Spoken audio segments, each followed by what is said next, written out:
Hello అండి, ఇప్పుడు మనం వడలు ఎలా చేసుకుంటామో చూద్దాం. నేనైతే 2 కప్స్ మినపప్పు తీసుకున్నానండి. దీన్ని 5 అవర్స్ బాగా నానబెట్టాలి. నేను 5 అవర్స్ బాగా నానబెట్టానండి. ఇప్పుడైతే చూడండి, ఈ విధంగా బాగా లావుగా వచ్చింది పప్పు. ఇప్పుడు దీన్ని మిక్సీ పట్టుకుందాం కదా. ఇప్పుడు స్టవ్ మీద బాండ్లు పెట్టుకొని ఆయిల్ వేసుకుంటామండి.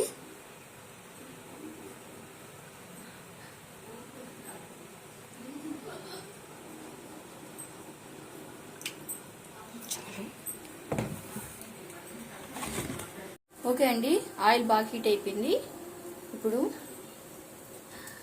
మనం కొంచెం పిండి తీసుకొని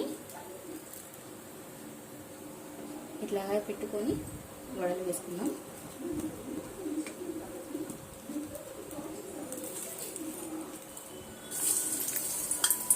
ఓకే అండి, ఇప్పుడే వాటిని టర్న్ చేయకూడదు. 2 నిమిషాలు వెయిట్ చేస్తే అవే వచ్చేస్తాయి. చూడండి, కొంచెం కాగాయి, అవే పైకి వచ్చేస్తున్నాయి. చూడండి, ఇప్పుడు మనం టర్న్ చేసుకోవచ్చండి. చిన్నగా టర్న్ చేసుకుందాం. చూడండి, వడలు అయితే ఇట్లా బాగా టర్న్ చేసుకోవాలండి. లైట్ రెడ్డిష్ వచ్చేదాకా, లేకపోతే కొంచెం గోల్డ్ కలర్ వస్తాయి కదా, అప్పుడైనా తీసేసుకోవచ్చు. మరీ రెడ్గా వచ్చిన బ్లాక్ వచ్చేస్తుంది పైన, అందుకని కొంచెం గోల్డ్ కలర్ వచ్చేదాకా ఉంచుకోవాలి. చూడండి, ఇప్పుడు లైట్ గోల్డ్ కలర్ వచ్చేసాయి. ఇప్పుడు తీసేసుకుందాం వీటిని ప్లేట్లకి. ఇట్లాగొస్తే చాలండి.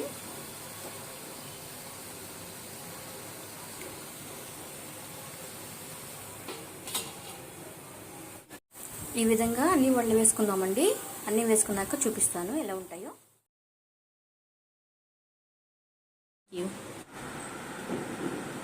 వేడి వేడి వడలు, నాటుకోడి కూర. చూడండి, వడలు ఎంత క్రిస్పీగా ఉన్నాయో. చాలా సాఫ్ట్గా ఉన్నాయి, క్రిస్పీగా ఉన్నాయి. టేస్టీ. ఒకసారి ఎలా ఉందో టేస్ట్ చూద్దామండి.